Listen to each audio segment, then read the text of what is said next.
5h30, à Lumbila, petit village de la périphérie de Ouagadougou, Salissa se lève avec le soleil.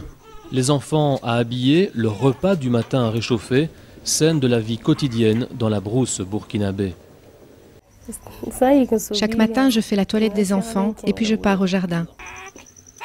Salissa est jardinière, jeune maman également. Son deuxième enfant a 4 semaines.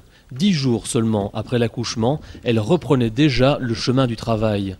10 heures de jardinage quotidien, une occupation obligatoire si elle veut nourrir sa famille. J'ai des douleurs aux hanches, mais je n'ai pas le choix.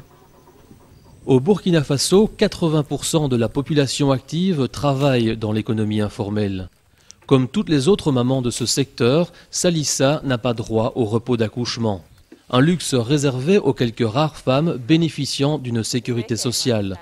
Cette situation pourrait toutefois évoluer avec la syndicalisation du secteur.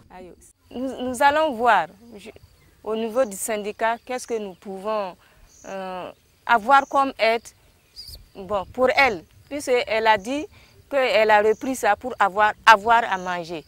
Donc nous allons voir au niveau du syndicat ce que nous pouvons faire pour les soutenir, pour qu'elles puissent avoir un peu de repos après leur accouchement. Hélène Sawadogo est la responsable du syndicat national des travailleurs des fruits et légumes et assimilés. Le SYNATRAFLA existe depuis 2005. C'est le résultat concret d'un projet réalisé par les différentes centrales syndicales burkinabées.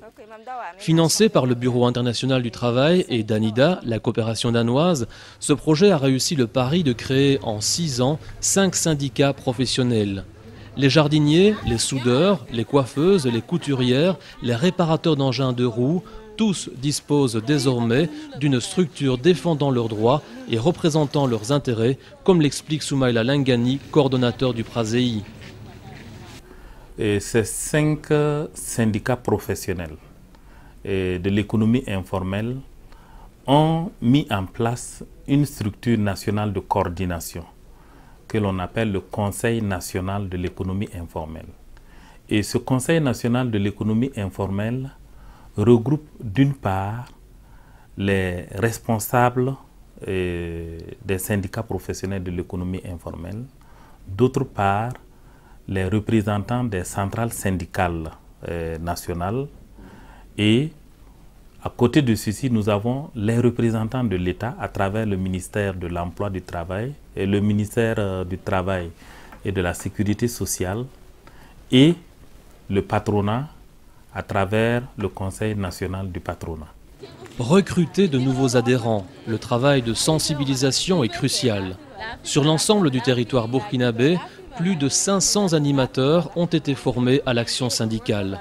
Leur rôle, expliquer aux travailleurs la raison d'être du syndicat et écouter surtout leurs revendications. Moins de rafles policières, moins d'impôts et davantage de protection sociale. Ça demande beaucoup de force parce que comme elles sont des analphabètes, c'est difficile de les faire comprendre, de les convaincre. Donc il faut aller plusieurs fois pour pouvoir les convaincre. Donc 1 fois, 2 fois, ça ne c'est pas suffisant. Il faut que tu répètes régulièrement, tu les montres les intérêts. Si tu veux mobiliser quelqu'un, c'est autour de ses intérêts. Pour Hélène, chaque nouvelle adhésion est une victoire. Dans ce contexte de pauvreté, payer sa cotisation mensuelle de 1000 francs CFA, 1,50 € constitue un geste significatif. Sortir de l'anonymat, retrouver sa dignité, avoir des droits. Demain, en payant ses cotisations, Salissa pourra aussi accéder à la MUPRECI, la mutuelle de prévoyance sociale créée dans le cadre de ce projet. L'assurance d'avoir accès au microcrédit et de bénéficier enfin d'une véritable protection sociale. Pour son 3e enfant, c'est sûr, Salissa devrait profiter pleinement de son repos d'accouchement.